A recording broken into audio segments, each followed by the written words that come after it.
Bienvenidos, vamos a empezar el video de la clase de hoy que tiene que ver con derivadas de orden superior. En el video previo vimos la introducción a las derivadas parciales y realizamos algunos ejemplos. Entonces el día de hoy vamos a generalizar un poco esta cuestión de las derivadas parciales a orden mayor que 1. En particular, es importante que se note lo siguiente. Cuando teníamos una función en una variable, teníamos una función en una variable, por ejemplo, como un z igual a x a la 2y, algo bien sencillo, simplemente para contarle la idea, ¿ok? Digamos aquí, x a la 2, y a la 3 más y a la 5. Si yo una función como esta le calculo la derivada parcial de z con respecto a x, esa es la derivada parcial de z con respecto a x, me queda 2x y a la 3, o sea, asumo que la y es constante, bueno, y más el y a la 5 sería 0. Yo, la derivada. Entonces, nótese que esto, la función original, es una función que depende de x y de y.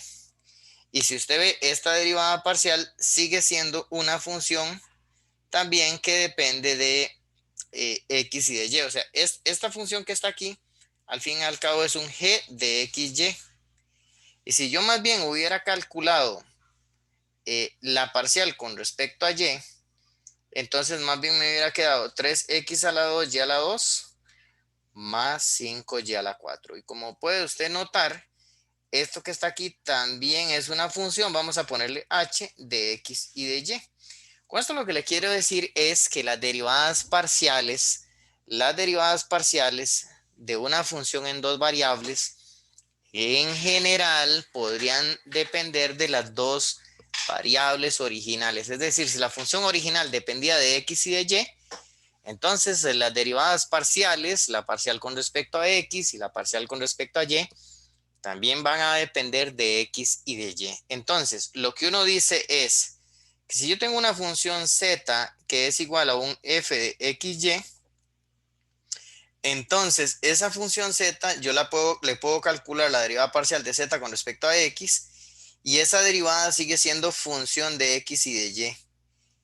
Y si yo tomo esta otra derivada parcial, eso sigue siendo una función de x y de y. ¿Qué es lo que estoy haciendo aquí? Aquí lo que tomo es derivo con respecto a y, ¿verdad? Y aquí más bien derivo más bien en x. Entonces derivo en x, derivo en y. Ok, perfecto. Entonces, como estas nuevas derivadas siguen siendo funciones de x y de y, la idea de las derivadas de segundo orden es yo agarrar esta y volverla a derivar, ¿qué? O sea, es volver a esta función, la puedo volver a derivar otra vez en x, la vuelvo a derivar en x, o la vuelvo a derivar en y, derivo en y, y lo mismo para este otro caso. Aquí y aquí puedo derivo en x, derivo en x y aquí derivo en y. Y ahí paso a las derivadas de segundo orden. Entonces, las derivadas de segundo orden, pues van a ser simplemente derivadas de la primera derivada. Entonces, por ejemplo, aquí ya tenía la derivada parcial con respecto a x. Si yo vuelvo a derivar con respecto a x, hay dos notaciones que son como las más comunes. Sería decir que yo estoy calculando la derivada que ya era con respecto a x, la vuelvo a derivar con respecto a x. En este contexto de las derivadas parciales se evita completamente utilizar la notación prima. O sea, no ponemos f', porque la notación prima es ambigua en términos de cuál es la variable con respecto a la cual estamos ejecutando la derivada. Así que en derivadas parciales evite la notación prima, que sí se usa a nivel de cálculo diferencial, porque ahí, como es cálculo en una variable, no hay ambigüedad con respecto a la variable que se está haciendo la derivada. Entonces, esto sería la derivada de la derivada, y por lo tanto esto es lo mismo que decir z x. Aquí más bien en esta otra combinación era que yo tenía la derivada parcial con respecto a x y ahora la estoy derivando con respecto a y. Y por lo tanto es razonable que diga que sería z de xy. Y esta comienza a ser una posible notación, porque hay más, una posible notación para la derivada de segundo orden. Esta que está aquí a la izquierda Lo que quiere decir es que derivé con respecto a x en la primera oportunidad y luego volví a derivar con respecto a x. Y esta notación de la derecha significa que primero derivé con respecto a x y luego con respecto a y. ¿Ok? Bien. Entonces, vamos a agarrar esto un momento, lo vamos a acomodar un poquito para que me quede más espacio. Ahí, perfecto. Ok. Entonces, en ese caso, ok, ahora, jugando en la parte de la derecha, esta que ya era la derivada parcial con respecto a y, entonces la voy a agarrar, esa parcial con respecto a y, y la vuelvo a derivar ahora con respecto a x, y lo que me queda es z de yx. Ajá. ¿Y qué significa esta notación? Entonces, esa notación, entonces, como usted comienza a ver, esta notación se lee de izquierda a derecha. Esa es la forma en que se lee esta notación. La que está primero indica la variable sobre la cual se ejecutó la derivada de primer orden. Y luego la que está a la derecha es la otra. Y aquí la que me falta más bien era parcial con respecto a y. Lo vuelvo a derivar con respecto a y, entonces queda z, y. ¿Ok? Bien, entonces, como usted puede ver, lo que estamos en este juego, las derivadas de segundo orden, como usted puede ver, es que la función original, por ejemplo, si depende de dos variables, al depender de dos variables, yo la puedo derivar con respecto a cada una de ellas, lo cual me genera entonces dos funciones que llamamos las derivadas parciales. Y ahora, a cada una de ellas, las puedo volver a derivar con respecto a cada una de sus variables. Por eso es que en total, si yo le digo para una función de dos variables, aquí estoy saliendo de una función de dos variables. Para una función de dos variables, ¿cuántas derivadas de segundo orden tengo? Tendría 4, porque me volvieron a salir 2 de cada una de las derivadas originales. Y de hecho, este proceso, siempre y cuando la derivada esté bien definida, recuerden que la derivada, de acuerdo con lo que expliqué en videos previos, la derivada parcial es un límite. Entonces, cuando yo hablo de una derivada de segundo orden en un punto, la derivada de segundo orden sigue siendo un límite. Nada más que en lugar de aplicarle ese límite a la función original, se le está aplicando a la derivada parcial del orden anterior. ¿De acuerdo? Entonces, cuando yo digo que una derivada existe, una derivada parcial de segundo orden existe, está implícito en términos teóricos que el límite que define esa derivada que exista, ¿verdad? Que ese límite exista. Bien, entonces aquí estamos en un contexto en el cual estamos asumiendo que las derivadas están bien definidas. Y uno, por lo tanto, podría intentar seguir haciendo este juego. O sea, al fin y al cabo, esta derivada sigue siendo función de x y de y. Sigue siendo función de x y de y, la derivada de segundo orden. Entonces, con esto le voy a decir una frase y grábesela porque va a ser importante para todo el tema de derivación. Es que las derivadas parciales siempre dependen de las mismas variables que dependía la función original. Si la función original dependía de x y de y, las derivadas parciales, siempre y cuando existan, las derivadas parciales van a seguir dependiendo de x y de y. Obviamente vale la pena que haga un comentario. ¿Por qué? Porque yo aquí puedo ver, voy a hacer un comentario que ahorita lo borro del documento porque no vale la pena que quede. Pero es para no dejarles la duda. ¿Qué pasa con una función como esta? Una función como esta, que al fin y al cabo es una función de dos variables, si yo tomo la parcial con respecto a x, me da 2x. Y si yo tomo la parcial con respecto a y, me da 3y a la 2. Entonces, de pronto, usted de pronto podría tener una lectura inadecuada de lo que yo dije hace un rato, porque yo dije que las derivadas parciales siempre dependen de las mismas variables que dependía la función original. Es decir, esto perfectamente, usted podría pensar que esto que está aquí sigue siendo una función de x y de y. Nada más que es constante para efectos de y, pero sigue siendo una función de x y de y. O sea, si lo quieres en un lenguaje mucho más sencillo, digamos, la derivada de primer orden podría depender de x y de y, solamente de x, solamente de y, o incluso de ninguna de las dos. Esos son como los casos más extremos, porque ¿qué pasa si yo tengo una función como 2x más 3y?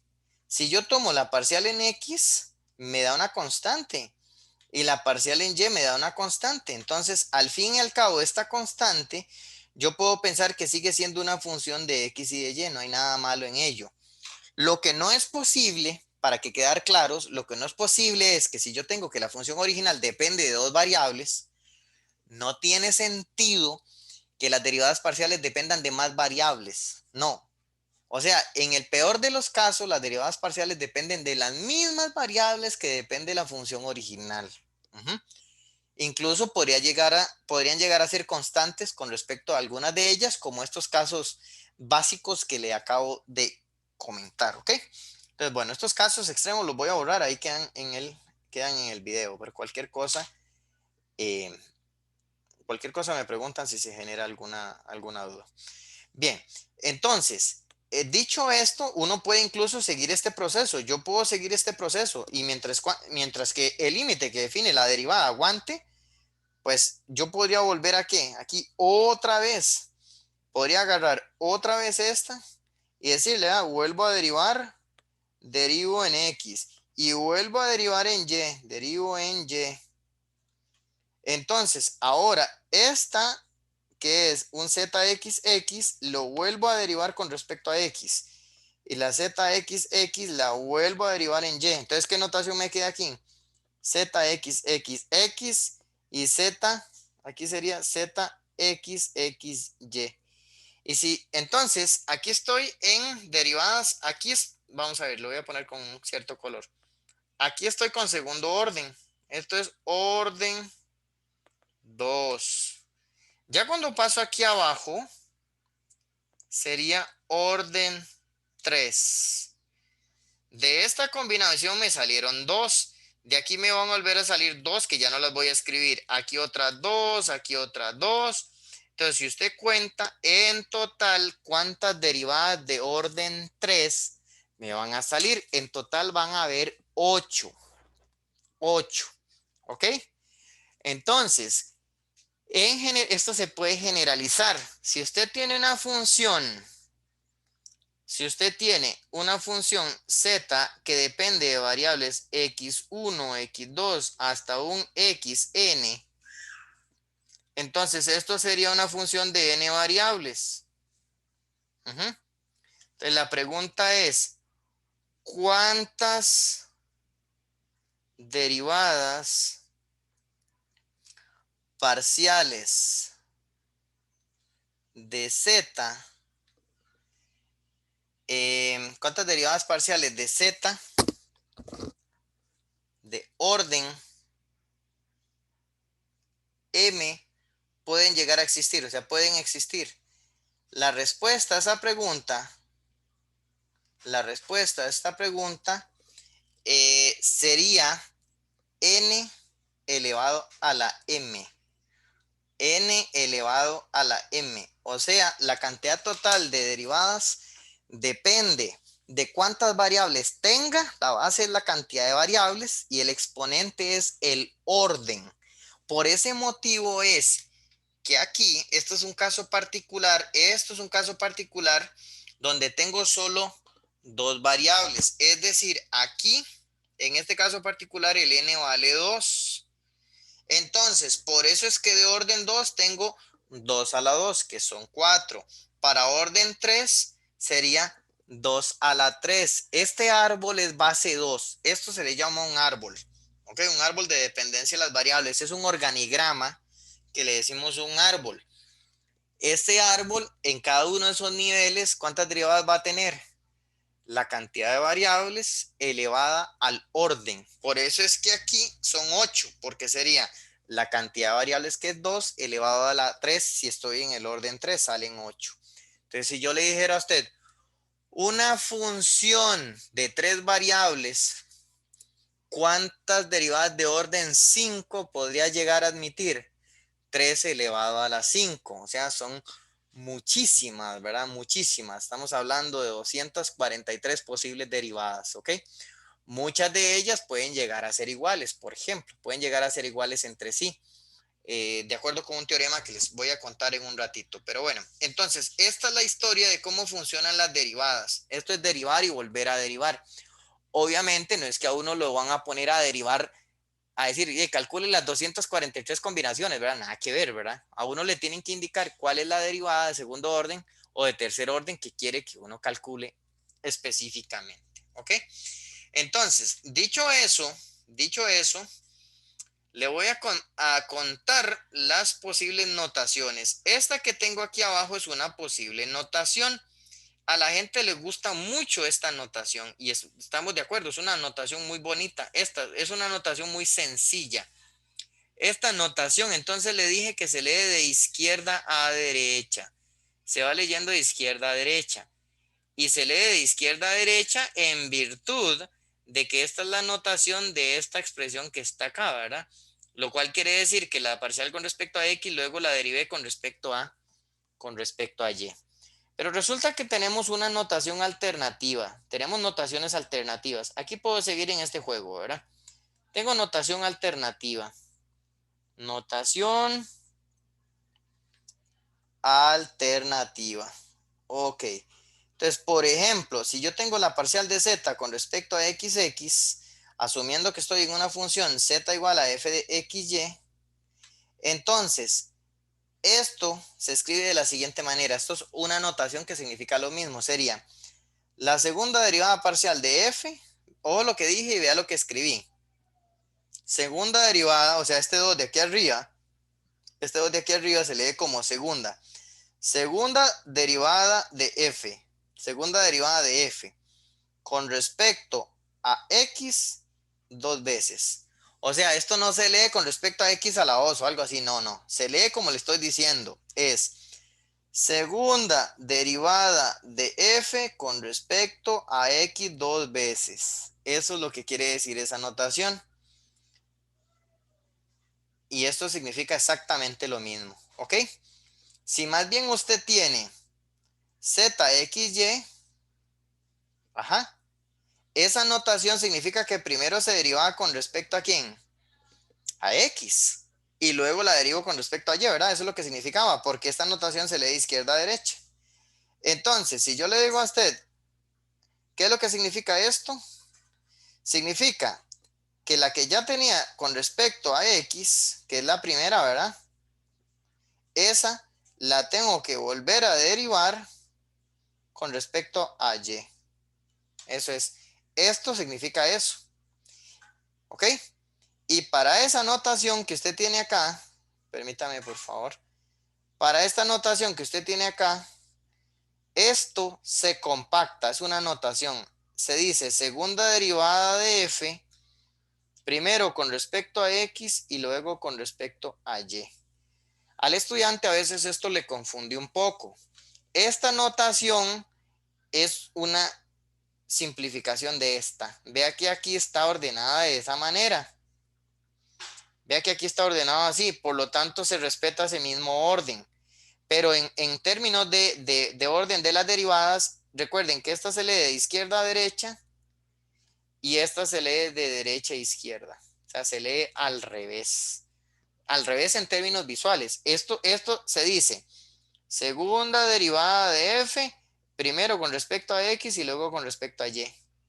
Leyéndola así, entonces esto significa exactamente lo que dice esto de acá. Entonces, para que tengan muchísimo cuidado con esa notación. Muchísimo cuidado con esa notación. Si yo más bien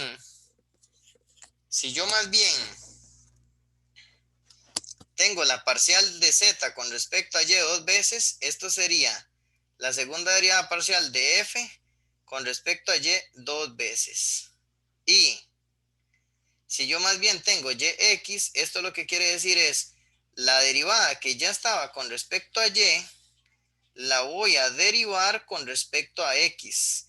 Y por lo tanto, esto se compacta como segunda derivada de f con respecto a x. Bueno, lo dije, me lo escribí bien, pero lo dije mal, porque sería segunda derivada primero con respecto a y ahora con respecto a x. ¿Ok? Esas son las notaciones alternativas. Entonces, esas son las notaciones más comunes para las derivadas de segundo orden para que tengan muchísimo cuidado. Recuerden que esta entonces se lee de izquierda a derecha y esta se lee de derecha a izquierda. ¿Ok? Una pregunta muy natural. Aquí tengo derivadas de segundo orden. ¿Cuántas tengo? Tengo 4 posibilidades, 4. Pero resulta que estas dos derivadas, esta que está aquí y esta, una duda muy natural que uno podría tener es si el orden en el cual yo ejecuto la derivada afecta o no. ¿Qué quiere decir eso? Que derivar primero con respecto a x y luego con respecto a y da lo mismo, es una pregunta, da lo mismo que derivar primero con respecto a y luego con respecto a x. O sea, que si el orden en el cual yo derivo altera podría llegar a alterar el resultado de una derivada de segundo orden. La respuesta a esa pregunta es sí, correcto. Esas derivadas podrían llegar a ser iguales, pero también podrían ser diferentes en algún ejemplo específico, ¿ok? Hay, bajo ciertas condiciones especiales que ya casi le cuento, esas derivadas, estas se llaman las derivadas mixtas, así se llama. Las derivadas parciales, permítame, se llama derivadas parciales mixtas de segundo orden, porque también hay de más orden, ¿verdad? Entonces, derivadas parciales mixtas, incluso en lugar de mixtas, también se le llaman cruzadas, en el sentido de que una es XY y la otra es YX. Entonces, derivadas parciales mixtas o cruzadas de segundo orden. La pregunta natural es si esas derivadas son iguales. Ajá. La respuesta a esa pregunta es no siempre. Hay ciertas condiciones especiales donde ellas sí pueden llegar a ser iguales. Una buena noticia es que para efectos de la naturaleza de este curso, que es un curso elemental, digamos, no es un curso completamente teórico, para efectos de los intereses de este curso, las derivadas parciales de segundo orden cruzadas sí van a ser siempre iguales. Ya les voy a decir con mayor precisión qué características tienen que tener las funciones para que eso se llegue a cumplir. Bueno, hecha esta explicación bastante amplia, aquí les dejé arriba entonces ya un resumen en bonito de las notaciones y toda la cuestión, pero esto que está aquí arriba es exactamente lo que yo acabo de explicar. ¿A qué voy a pasar? Lo que voy a hacer es explicar muy brevemente un teorema muy importante en derivadas parciales, que es el que me garantiza bajo qué condiciones las derivadas parciales mixtas llegan a ser iguales. Ese teorema se llama el teorema de Clairaut, que ya lo tengo aquí. Simplemente hago un comentario. Aquí les dejé un diagrama de árbol en bonito para ustedes, un diagrama de árbol para una función de dos variables. Es el mismo que le acabo de explicar en la página anterior, ¿de acuerdo? En la página anterior. Ok. Este teorema que tienes en pantalla se llama el teorema de Clairaut o el teorema de Schwarz. ¿Ok? Dos matemáticos, o sea, los dos apellidos. Schwarz es matemático, fue un matemático alemán, y Clairaut, si no me falla, creo que fue un matemático francés, que trabajaron en este teorema que me dice bajo qué condiciones las parciales cruzadas, porque ver que aquí es la parcial de f con respecto primero a x y luego a y aquí primero y luego x, ¿verdad? Eh, entonces, en ese caso particular, el teorema me garantiza, o sea, es bajo qué condiciones esas dos derivadas son iguales. La condición es lo que dice este teorema. Dice, si yo tengo una función definida en variables x y y, en un cierto disco abierto. Aquí hay tal vez una cierta terminología que no es como muy familiar al curso, pero bueno, se la cuento muy rápido. Supongamos que yo tengo aquí una función en dos variables, pensemos en dos variables, es un caso sencillo. Por aquí tengo entonces eje X, eje Y, eje Z, por aquí tengo entonces la superficie, aquí tengo la superficie S, vamos a pararme en un cierto punto en la superficie, me voy a ir al piso, Entonces, aquí digamos que sea el punto X0, Y0. Cuando yo digo un disco abierto, se puede definir de otra manera, pero un disco abierto así de manera muy fácil para ustedes es una región circular alrededor de, en ese caso, del punto en el dominio, que no contenga el borde, que no contenga la frontera. Entonces, un disco abierto es esta región. Es una región circular que no contiene la frontera centrada en el X0, Y0. El teorema que tengo arriba lo que me está pidiendo es que en todos estos puntos del disco abierto, todos estos que están aquí, todos estos puntos, no se vale agarrar la frontera, sino que todos estos puntos debe cumplirse algo. En todos esos puntos debe cumplirse lo que establece por acá el teorema, que las derivadas parciales de segundo orden, o sea, esta y esta, tienen que ser continuas. Tienen que ser continuas. Entonces, si este es el conjunto D, lo que me está pidiendo el teorema de Schwarz es que esta función que tiene variables X y esta otra, ajá, deben ser continuas, deben ser continuas para todo X, Y en D. Tienen que ser continuas. La continuidad en el mismo sentido que usted la controla, que usted lo sabe desde una variable. Recuerden que usted una función es continua si en un punto específicamente la función está definida, el límite en ese punto existe y son iguales. Eso es la definición formal de la continuidad. Intuitivamente la función es continua si es un solo trazo. En este caso sería si las gráficas de esas funciones son completamente sin ningún tipo de ruptura ni nada, sin huequitos ni nada, o sea, sino que sea completamente continua, ¿ok? Continua.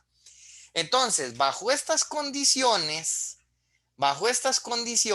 entonces yo tengo certeza que esta derivada parcial y esta otra, que son las cruzadas, estas dos van a ser iguales para todo punto en el dominio D, para todo punto en D.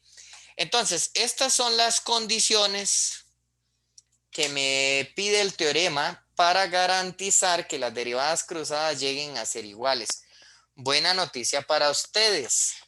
Las funciones básicas que trabajamos en este curso, entiéndase prácticamente todo lo que usted conoce, funciones racionales, funciones algebraicas, raíces, trigonométricas en el sentido de senos, cosenos, todas las trigonométricas que a usted se le ocurra, exponenciales, trigonométricas inversas, o sea, ya casi dije todo el tipo de función básica que usted conoce.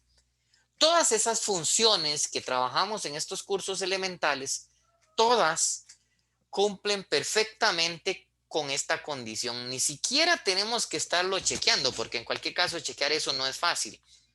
Lo que le quiero decir con esto es que usted se mueve a nivel de este curso, se mueve en un mundo muy ideal en el cual esta hipótesis siempre pasa. Hay funciones, le pongo un ejemplo, por lo menos así en el aire, un tipo de función que uno puede llegar a construir un ejemplo donde esto no pasa, son las funciones a trozos. Uno podría fabricarse un ejemplo con una función a trozos en la cual estas hipótesis no llegan a darse y por lo tanto las derivadas de segundo orden llegan a ser diferentes en un punto, ¿ok?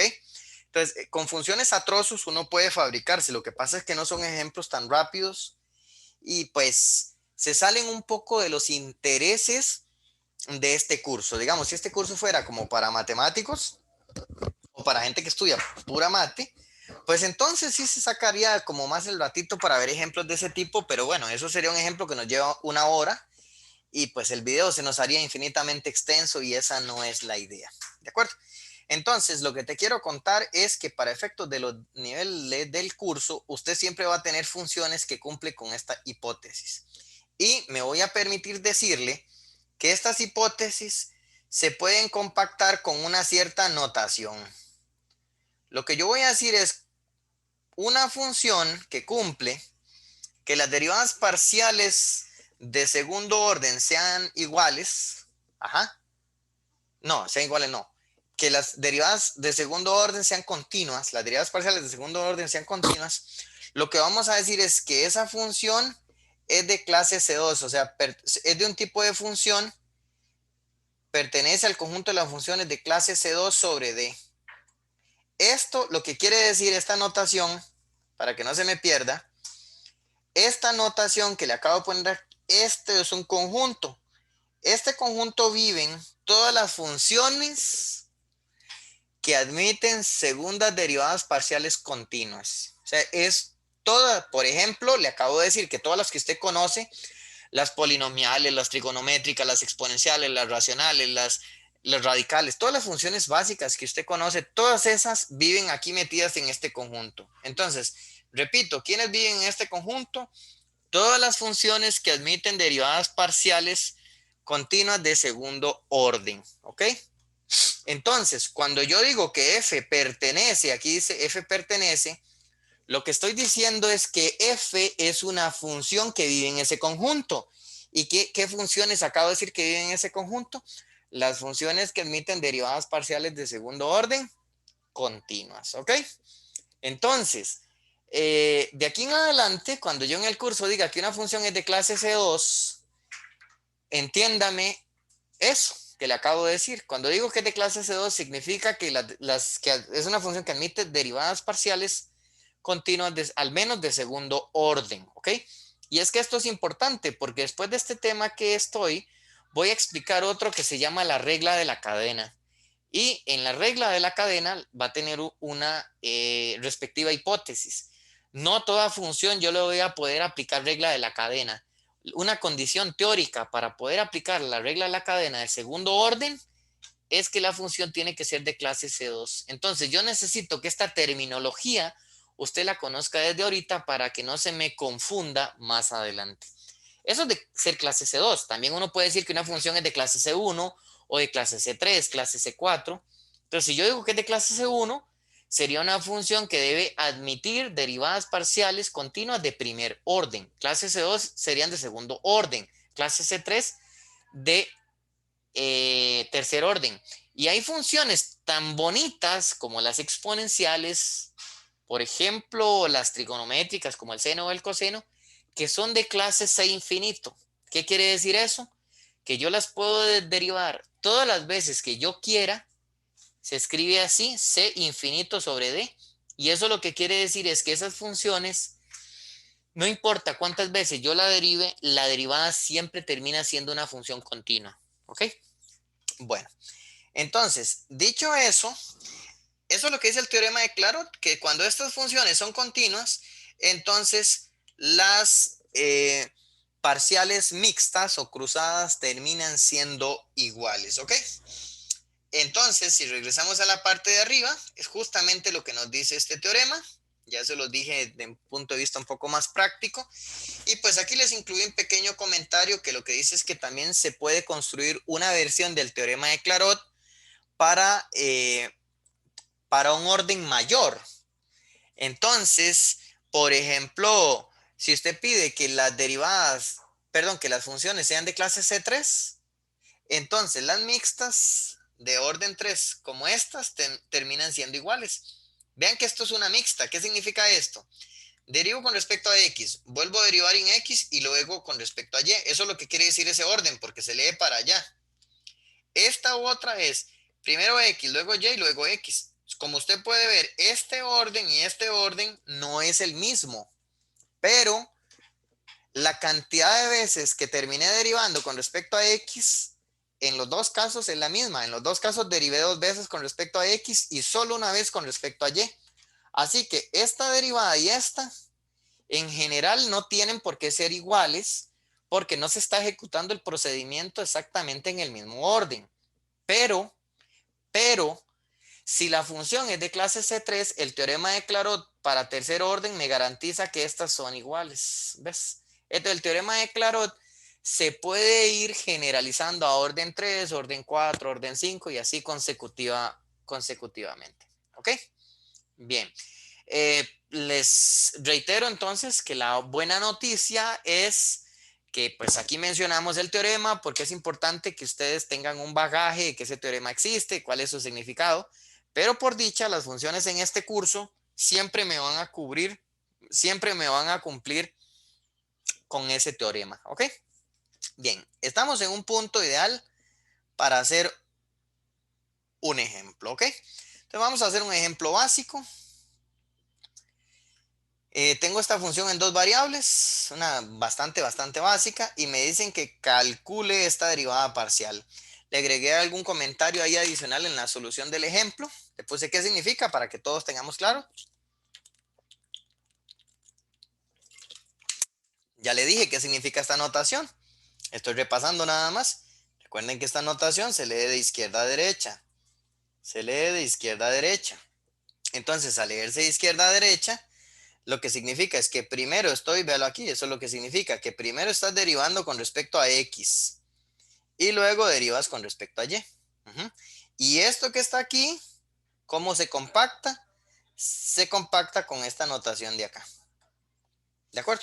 Entonces, en esta notación, eso sí, en esta notación, esto estoy repasando lo que dije hace rato, se lee de derecha a izquierda, se lee de derecha a izquierda. Entonces, dicho eso, vamos a ejecutar los cálculos correspondientes. Esta es la función, voy a llevármela para abajo para tenerla a mano. Entonces, si esa es, lo que me están pidiendo es que calcule. Entonces ponemos aquí la solución. Lo que me están pidiendo es que calcule. O sea, lo que quieren es que yo calcule la parcial de z con respecto a x y luego y, ¿verdad? Entonces, ¿cuál es la parcial de z con respecto a x? Pues ya esto es conocido en función de los videos anteriores. Ya les enseñé a calcular derivadas de primer orden. Si yo tomo esta función y la derivo con respecto a primer orden, como es con respecto a x, asumo que la variable es x y la y es constante. Entonces la derivada del seno sería coseno de x a la 2, y a la 3. Y luego por la regla de la cadena en una variable, multiplico por la derivada del argumento. Y la derivada del argumento con respecto a x sería 2x y a la 3, ¿verdad? Que es la derivada de esto con respecto a x. Y ahora la segunda parte, que es esta, si yo la derivo con respecto a x, me quedaría simplemente menos 1 entre y. ¿Ok? Esa es la parcial de z con respecto a x. Si yo más bien estuviera haciendo, ahora voy a tener que hacer es zxy, que es la que me estaban pidiendo. Entonces ahora más bien tengo que agarrar esta función y derivarla para pasar a un segundo orden, derivarla con respecto a y.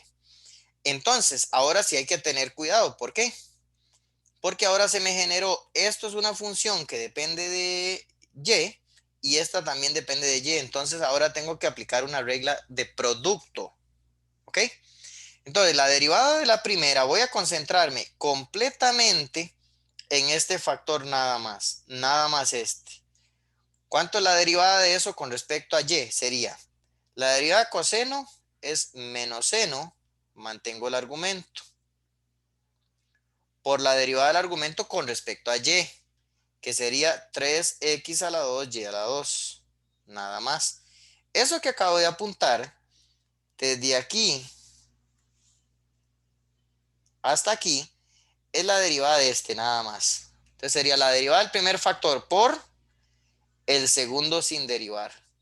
Ahora bajé este, más la derivada de la segunda con respecto a y me quedaría 6x y a la 2 por el primer factor sin derivar. Y ahora ya terminé con la regla producto, me hace falta derivar esta última parte con respecto a y. Y la derivada con respecto a y de 1 entre y es menos 1 entre y cuadrado. Con el menos que está ahí me quedaría más 1 entre y cuadrado y listo. Esa sería la derivada de segundo orden. En el orden, primero con respecto a x y luego con respecto a y. Entonces, lo que les decía es que si a mí me pidieran más bien que calculen el otro orden, la ZYX, ni siquiera pierdo tiempo por la naturaleza de las funciones que trabajamos acá. Está demostrado que todas estas funciones básicas que componen, por ejemplo, esta función original, son funciones elementales, porque esto es un polinomio. Es una composición de una trigonométrica con un polinomio. Eso es súper continuo. Y esto es una función racional. Eso es polinomio entre polinomio. Esto es súper continuo. Entonces, y las derivadas de estas cosas siguen siendo el mismo tipo de función. O sea, sigue siendo un seno, un coseno, un polinomio, otra fracción. O sea, siguen siendo el mismo tipo. Entonces, todas estas funciones elementales que usted conoce cumplen con el teorema de Clairaut. Entonces, uno ni siquiera pierde tiempo si me piden que calcular esta, la mixta, ni siquiera pierdo tiempo. Yo sé que da exactamente este mismo resultado. Da exactamente lo mismo. ¿Ok? Ok, hecho ese ejemplo, vamos a continuar. Vamos a hacernos un ejemplo un poco de que nos aporte algo nuevo. Igual que tenga que ver con derivadas de orden superior, porque es el tema en el cual estamos en este momento. Primero les comento por cultura general que nosotros en matemática tenemos una alta influencia de los griegos y en particular hay muchas de las letras del alfabeto griego que utilizamos muchísimo.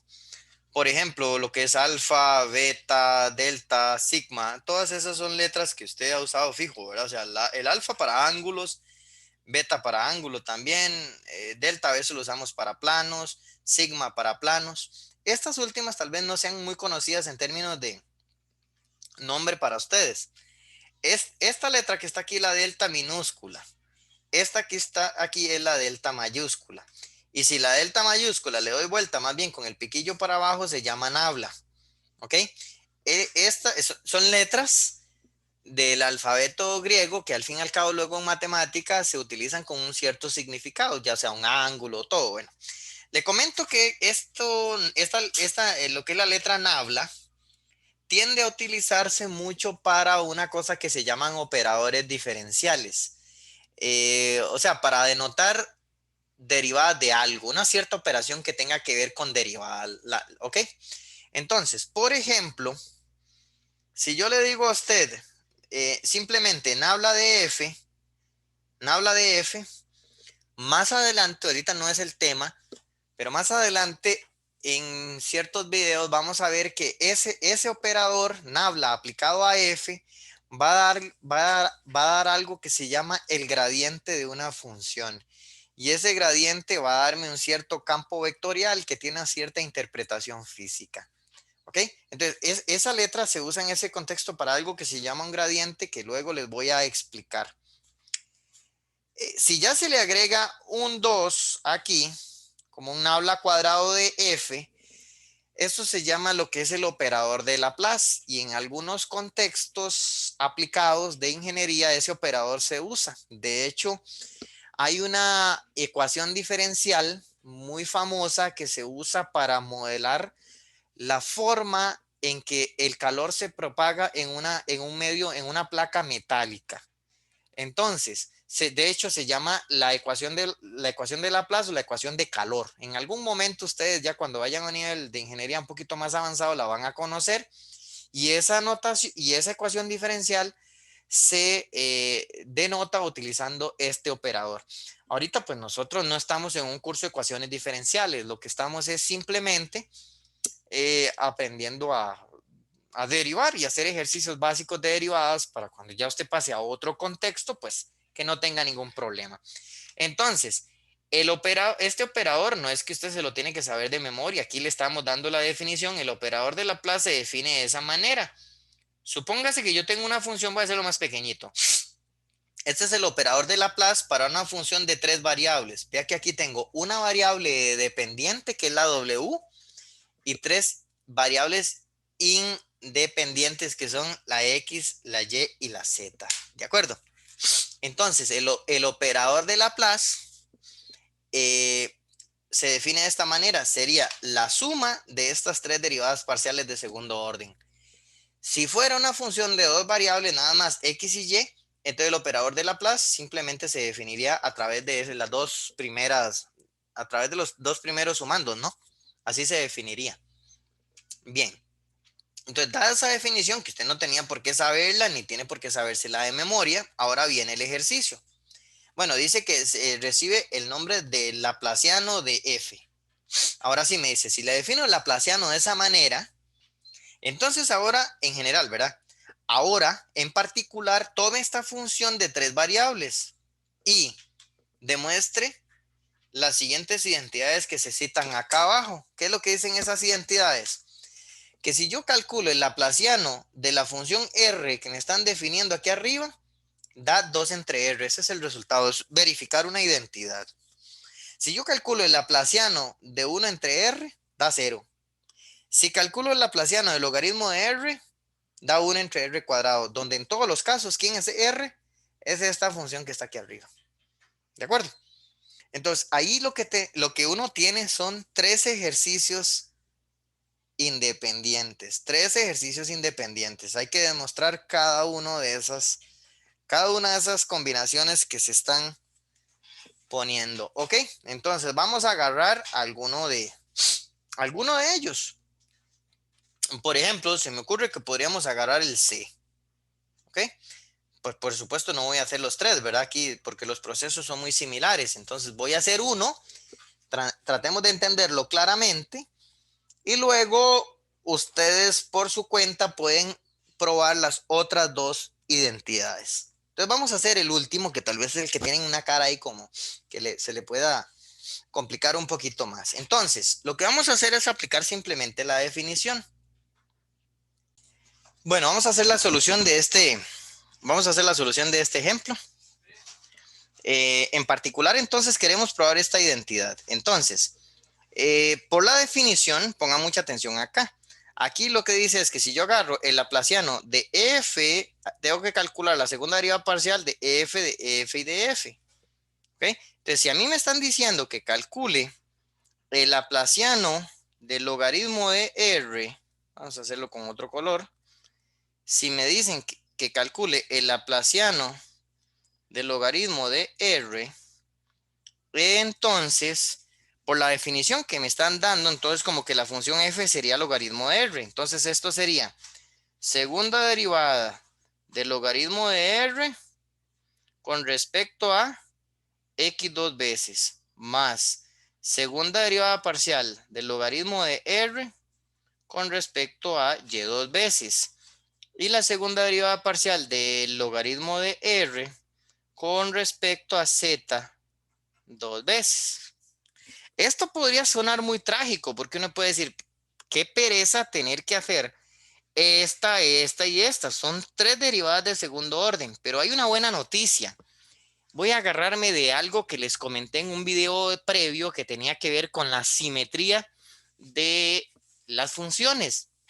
Cuando usted está trabajando con funciones simétricas, la ventaja es que usted podría calcular con respecto a una de las variables y automáticamente adaptar la respuesta para saber cuánto darían los cálculos con las otras variables.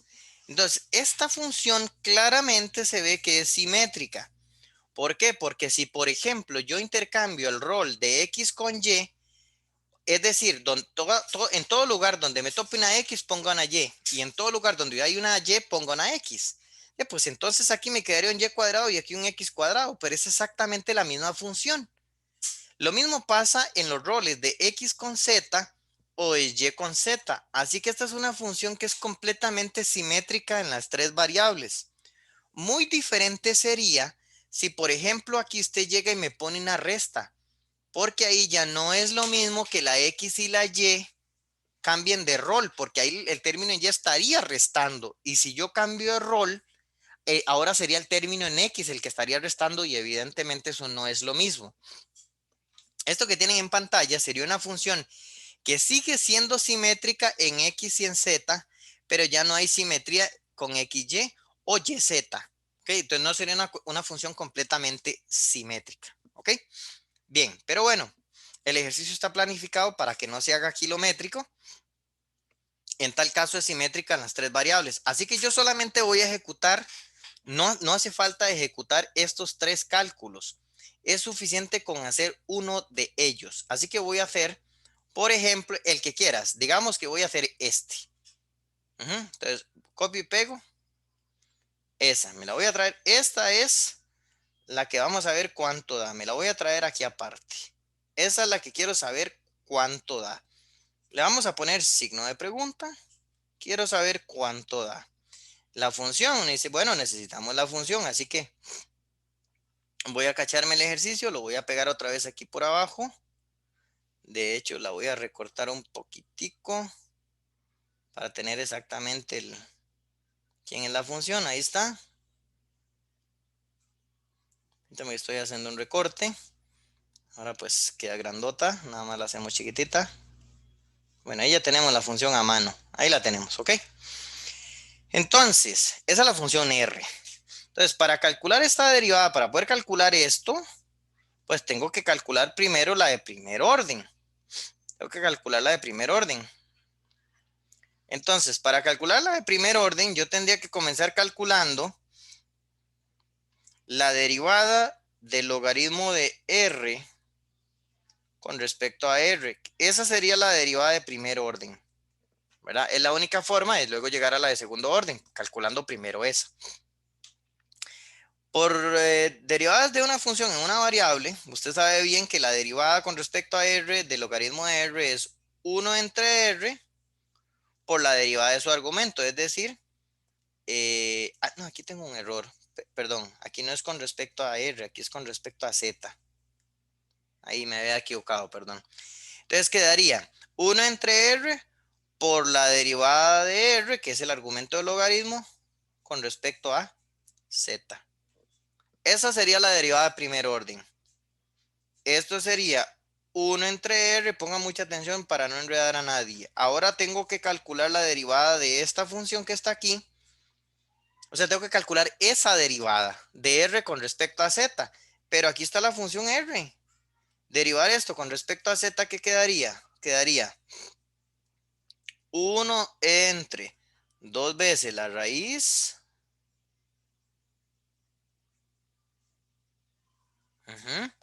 por la derivada del argumento, que sería 2Z. Y paré contar. Pero resulta que ese resultado aún así lo puedo simplificar un poquito. Porque como usted puede notar, este 2 se me cancela con este. Los numeradores me quedan Z. Y con un poquito de observación, usted puede notar que esta raíz es la misma raíz original. Así que esta raíz es esta. Por lo tanto, vuelve a ser ¿quién? Vuelve a ser R, porque esa es la definición de la función R. Así que este denominador no es más que una R.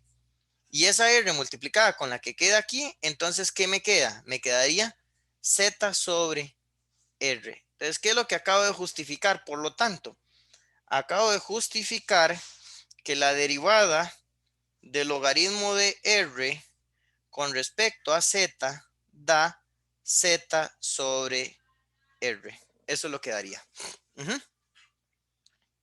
Bien, perfecto. Ahora, necesito pasar de aquí a esta otra, que es ya la definitiva que necesito. Entonces, es muy razonable que yo le diga a ustedes que voy a derivar aquí a ambos lados. Voy a correr esta un poquitico para acá. Y que yo le diga a usted que voy a derivar ahora a ambos lados. Sí, correcto. Tengo aquí un error. Aquí es R cuadrado, ¿verdad? Este denominador. Aquí es R cuadrado. Y aquí es R cuadrado. Perfecto. Sí, ¿verdad? Porque era R por R. Entonces R cuadrado. Perfecto. Ok. Siguiendo donde estaba. ¿Qué es lo que voy a hacer ahora? A ambos lados, derivar otra vez con respecto a R. Derivo a ambos lados con respecto a... No, a R no, a... Estamos derivando es con respecto a Z. Es con respecto a Z. Vuelvo a derivar con respecto a Z. Entonces, como volví a derivar con respecto a Z, ya en la parte de la izquierda me quedaría ¿qué? La segunda derivada parcial del logaritmo de R con respecto a Z dos veces. Ajá, que es justamente lo que me están, ¿ves? Lo que yo quiero. Ya lo tengo. Ahora lo que me hace falta es nada más ejecutar esta derivada a la derecha con respecto a Z. Y eso es una regla de cociente. ¿Por qué es una regla de cociente? Porque el numerador tiene Z. El numerador tiene z, pero el denominador es r cuadrado. Y bueno, como usted puede ver aquí arriba, vean que este es r. O sea, de aquí usted ve que r es la raíz de x a la 2 más y a la 2 más z a la 2. Entonces, ¿quién es r cuadrado? Es x a la 2 más y a la 2 más z a la 2. ¿Lo ven? Entonces, r cuadrado es una función que sigue teniendo z. Por lo tanto, esto es la derivada con respecto a z de un cociente, porque tanto el numerador como el denominador tienen z. Entonces, sería la derivada de la de arriba con respecto a z es 1 por la de abajo sin derivar, que es r cuadrado, más la derivada con respecto a z del denominador por la de arriba sin derivar entre la de abajo al cuadrado. Entonces me queda r elevado a la 4. R elevado a la 4. ¿Ok? Perfecto. Bien, entonces esto simplifica r a la 2 más, y vean que aquí es la derivada con respecto a z de r cuadrado. Ajá. ¿Y cuánto es la derivada de r cuadrado? Bueno, si r cuadrado no dependiera de z, pues daría 0, porque sería como la derivada de una constante. Pero la derivada de una función al cuadrado, ¿cómo es que se hace? Se baja el exponente, que es 2r, por la derivada de r con respecto a z. Esto es como cuando en cálculo diferencial a usted le dicen que derive y cuadrado, que usted pone 2y por y prima. Bueno, aquí es la derivada de r cuadrado, ¿cuál sería? 2r por r prima. Nada más que no vale escribir r prima. Tenés que escribir, porque estás en un contexto de derivadas parciales, tenés que poner ahí la derivada de r con respecto a z, ¿ok? Por z dividido entre r a la 4. Y ya casi lo tenemos listo. Es un ejercicio bastante amplio. Ahí ya casi lo tenemos listo. ¿Por qué nos hace falta entonces sustituir cuánto vale esta? La derivada de r con respecto a z, ¿ok? Pero la derivada de r con respecto a z no está difícil. Véalo así. Si aquí yo tengo a r, ¿cuánto es la derivada de r con respecto a z? Es 1 entre 2 veces la raíz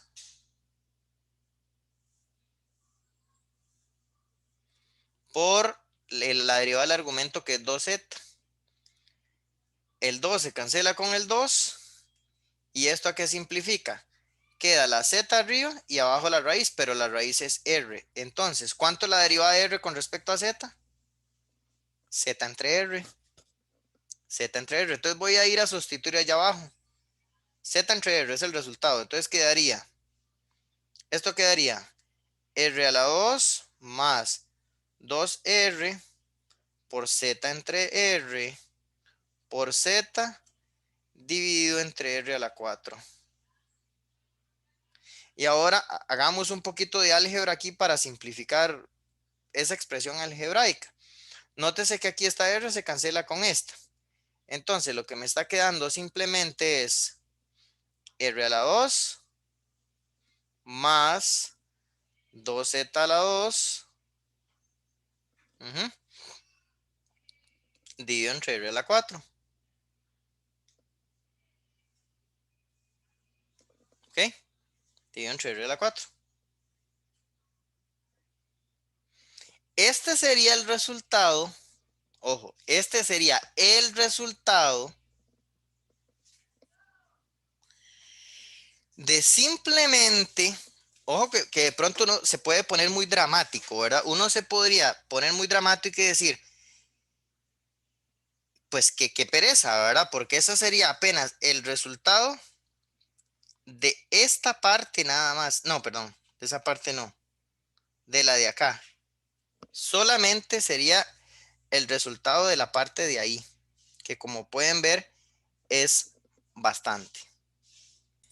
Me acabo de dar cuenta que cuando hice este proceso dije que era una regla de cociente, pero aquí puse un más, o sea, no tuve ese cuidado. Y ahí no es un más, es un menos, ¿verdad? Porque es una regla de cociente. Entonces tenemos que permítame para agarrar la herramienta de borrador. Vamos a borrar aquí.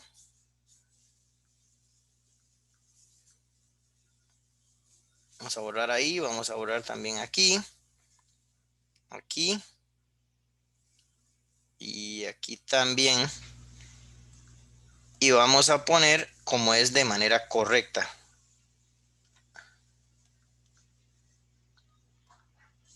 Aquí sería menos, menos, menos y menos. Cuando hice la explicación dije regla de cociente y no sé por qué puse un más y más bien es un menos. Perfecto. Bien, ahora sí. Entonces les decía que esto el ejercicio podría sonar muy trágico y de hecho puede ser muy trágico si uno no tiene cuidado porque esto es apenas es el resultado de este tercer sumando y uno dice, ¿y los otros?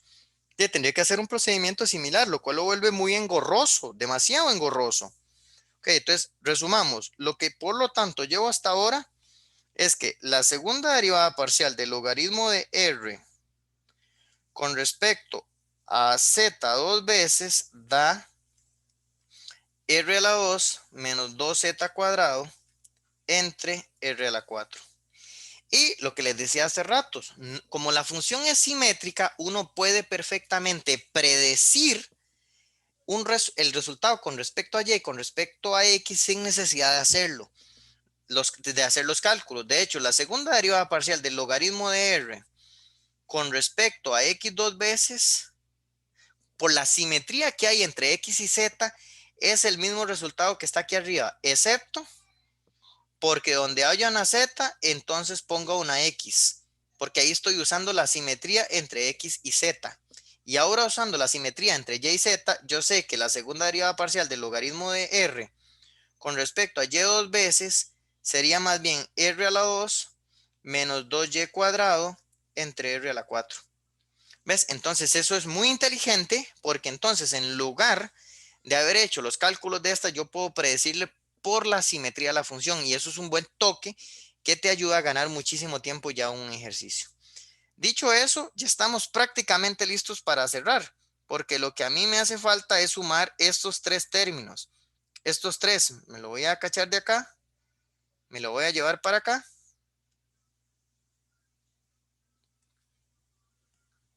¿Ok? Entonces, sería simplemente igual a qué? Igual a qué? Sería agarrar estos tres resultados. Bueno, este es aquí los tengo, este es el primero. Me lo traigo para acá. Ya casi le pongo el igual y las sumas. Sería sumar esos tres resultados. ¿Ok? Ahora sería aquí poner un más. Poner un más. Bueno, puse los puse en orden alterado, ¿verdad? Porque el que me dio con, o sea, este es este es este, lo puse en orden alterado, por ahí, pues la suma del, la suma es conmutativa, no importa el orden en que lo haya puesto, no hay ningún problema, ¿no? Es exactamente lo mismo. Bien, entonces, sumar esas tres fracciones es una suma de fracciones homogéneas y por la forma en que se suman las fracciones homogéneas, entonces me quedaría en el denominador un r a la 4. En el numerador los semejantes serían r a la 2, r a la 2 y r a la 2. Entonces sería 3r a la 2. Y de los términos que me sobran, que son los que estoy encerrando en este momento, que sería este y este, voy a sacar el menos 2 a factor común. Si saco el menos 2 a factor común, quedaría menos 2 y adentro quedaría x a la 2 más y a la 2 más z a la 2. ¿Verdad? Y si usted tiene buena memoria, recordará, que aquí yo tenía quién era r a la 2, véalo aquí. Vamos a agarrarlo, lo voy a copiar y me lo voy a llevar. Eso es r a la 2.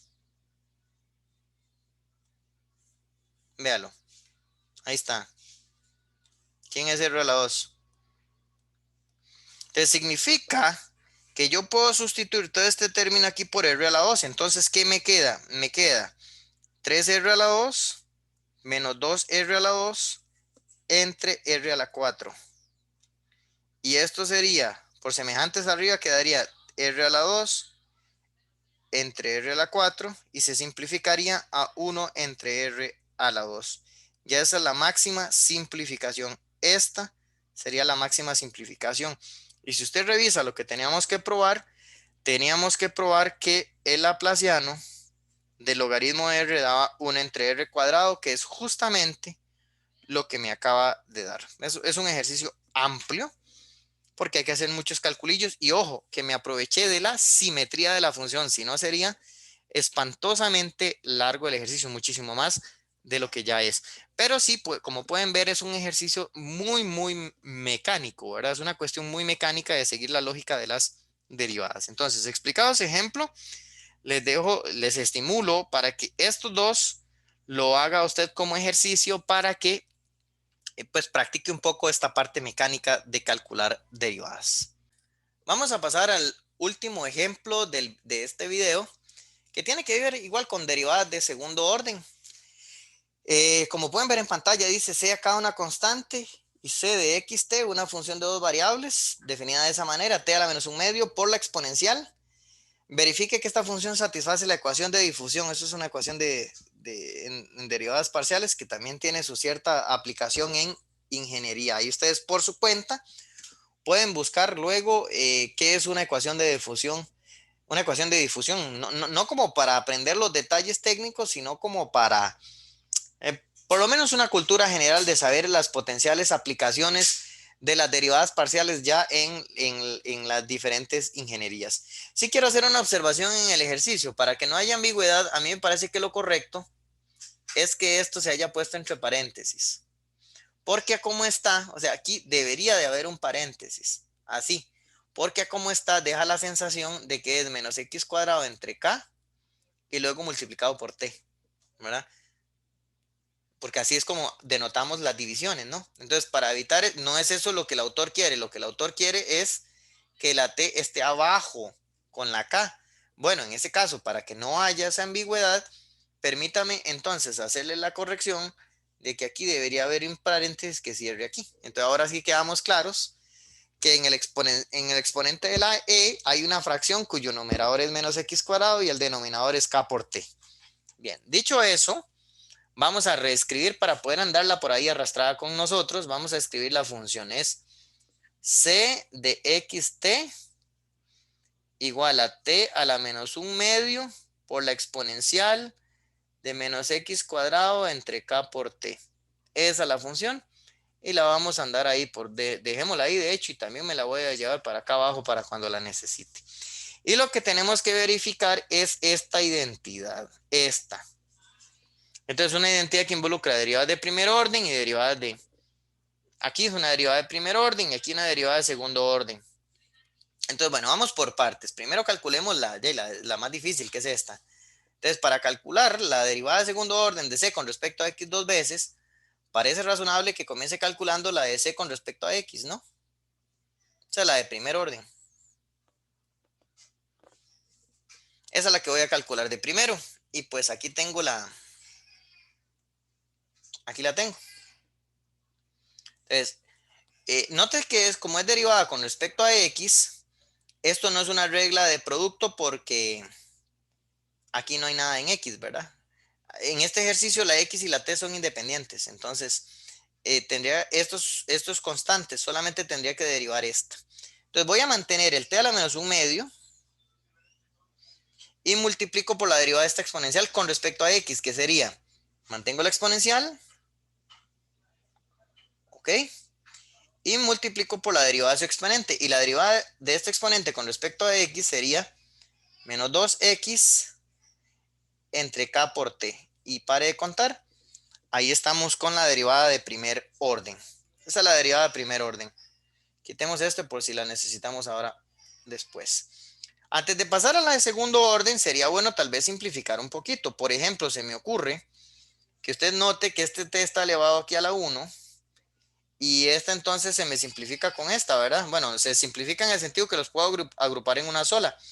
Como este t está elevado a la 1 en el denominador, lo pasaría al numerador como t a la menos 1. Y si yo multiplico t a la menos 1 medio por t a la menos 1, esa multiplicación daría t a la menos 3 medios. ¿Ves? Entonces, ¿cómo puedo pegar esto? Lo pegaría como menos 2. Dejo la x arriba, pongo la t a la menos 3 medios que le acabo de decir, pongo en el denominador la k y multiplico por la exponencial. Ahí ya tengo la derivada un poquito más bonita, ¿de acuerdo? Un poquito más bonita.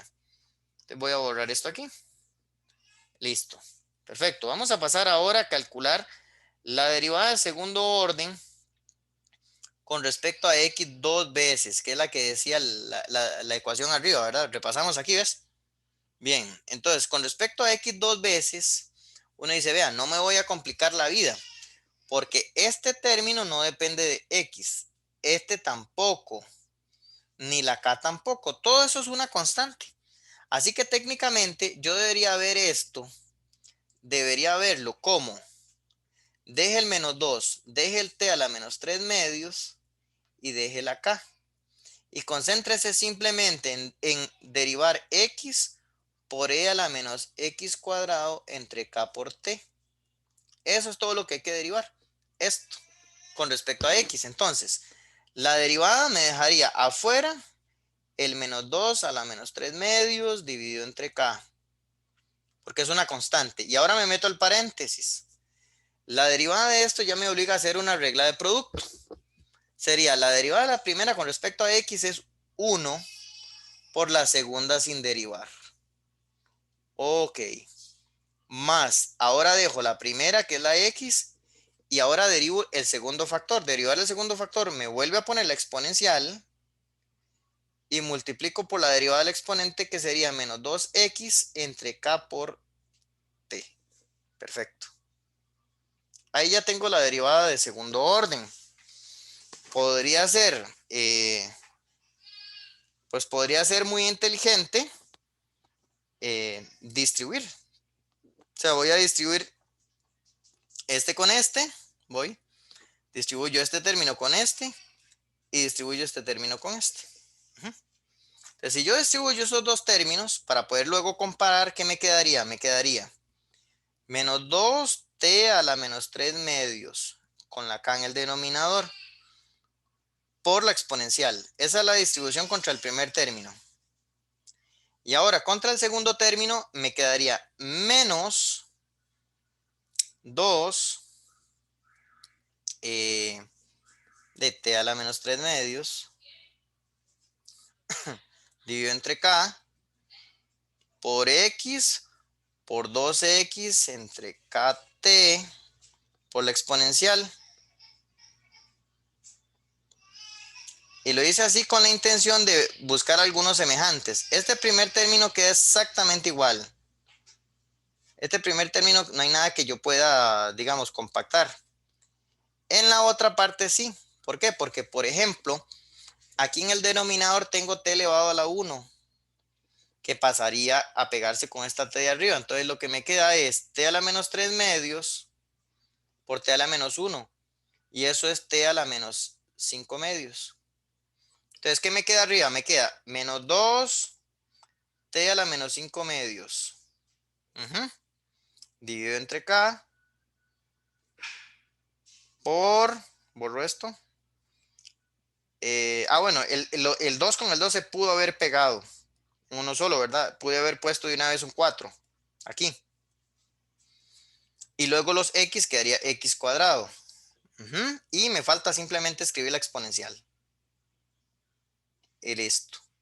Ya terminé la derivada de segundo orden. Toda esta cosa son ejercicios de paciencia, pero igual escogí ejercicios largos, pues tampoco para malacostumbrarlos a derivadas chiquititas, ¿verdad? Entonces, esta es la segunda derivada parcial.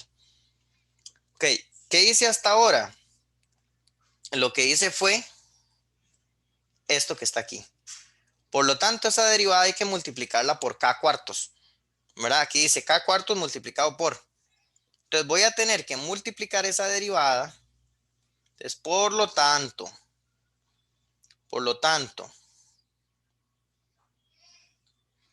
k cuartos multiplicado por la segunda derivada parcial de c con respecto a x dos veces sería k cuartos multiplicado por... Y bueno, permítame copiar todo esto. Me lo voy a traer aquí abajo. ¿Qué me faltaría? Borrarle un toque de eso y ponerle un paréntesis, ¿no? Para distribuir el k cuartos. Si yo distribuyo el k cuartos, nótese que esta k se cancela tanto con esta como con esta cuando yo haga la distribución, ¿no? Y cuando distribuya el 4 en el denominador, ¿qué es lo que queda simplemente? Voy a escribir, me quedaría. Aquí me acompaña un momento, quedaría menos t a la menos 3 medios. Ajá. Dividido entre 2, ahora el 2 queda abajo, multiplicado por la exponencial. Ok. Y en el segundo término, el 4 se cancelaría con el 4. Entonces me quedaría simplemente t a la menos 5 medios multiplicado por x cuadrado por la exponencial. Y listo. Ahí ya acabamos de terminar la parte de la izquierda. Por lo tanto, voy a encerrar otra vez en verde. Espere que lo encerré mal. Sería desde aquí hasta aquí. Perfecto. Esto sería lo que nos está quedando la parte de la izquierda. Ahora vamos con la parte de la derecha, que debería ser mucho más amigable porque es simplemente una derivada de primer orden. La parte de la derecha era de c de t nada más. Entonces, como aquí tengo c, me la voy a traer para acá. Vamos a ponerle aquí una palabrilla mágica, decirle luego. La pregunta es ¿cuánto es de c de t? De c de t, pues ahora es volver a calcular una derivada, pero es de primer orden, nada más, ¿verdad? Con respecto a t. Y aquí sí hay que tener cuidado porque esto sería la derivada de este producto. Entonces sería la derivada de la primera. ¿Cuánto es la derivada de este primer término con respecto a t?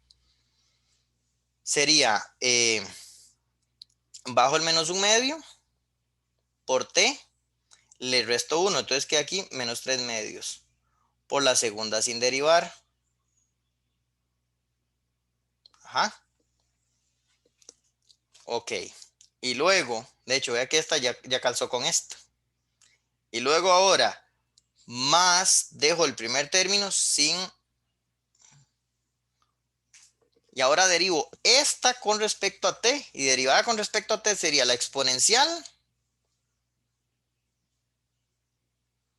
por la derivada del exponente. Pero si yo le digo a usted que me derive con respecto a t, la expresión menos x cuadrado entre kt, usted podría decirme, ya profesor, le puedo sacar el menos x al cuadrado y la k, porque todo eso es constante. Y solamente me voy a derivar el 1 entre t. Entonces esto me quedaría menos x cuadrado entre k por menos 1 entre t cuadrado, que es la derivada de 1 entre t. Y esto, como usted puede ver, simplifica a x cuadrado entre k por t cuadrado. Eso sería la derivada del exponente. Entonces la versión resumida la voy a poner de una vez acá ya, que sería x a la 2 entre k por t cuadrado. Y pues todo este procedimiento, que es mucha cosa, lo voy a borrar, pero ahí queda en el video. Y ahora simplemente lo que podemos hacer es comparar. Porque vean que acá lo que me quedó es esta expresión con esta, que son simplificables. En el sentido de que esto sería t a la menos un medio por t a la menos 2. Y esto es t a la menos 5 medios. Entonces, con calma, ¿qué está quedando? Está quedando menos t a la menos 3 medios por la exponencial dividido entre 2. Y en esta otra, ¿qué queda? Más t a la menos 5 medios por el x al cuadrado con la k abajo por la exponencial.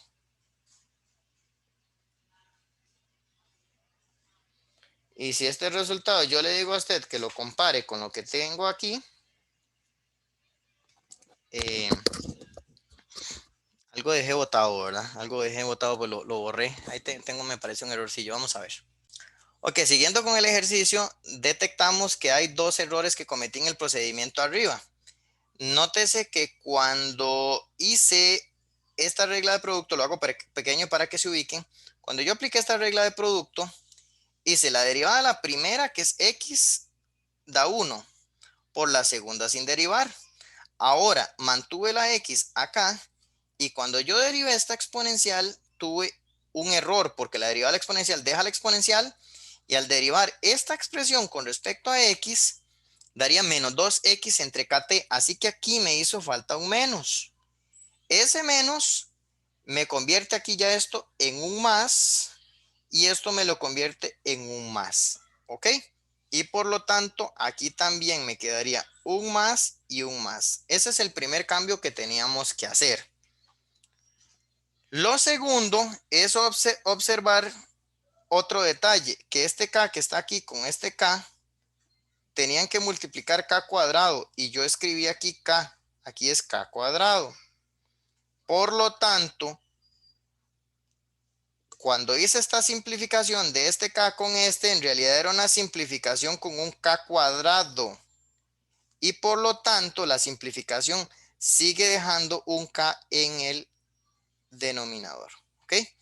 Si ya hacemos eh, esos ajustes de esos errores, notamos que ya ahora sí coincide esto con esto, que era lo que tenía que verificar. Entonces, pues simplemente ahí pedir disculpas de estos dos pequeños errores y agradecerle a los estudiantes que me hicieron la observación. Pero bueno, lo importante es que ya el ejercicio cerró y cerró bien. Ya con eso finalizamos este video, dejando para el siguiente el tema de la regla de la cadena. Pues muchas gracias.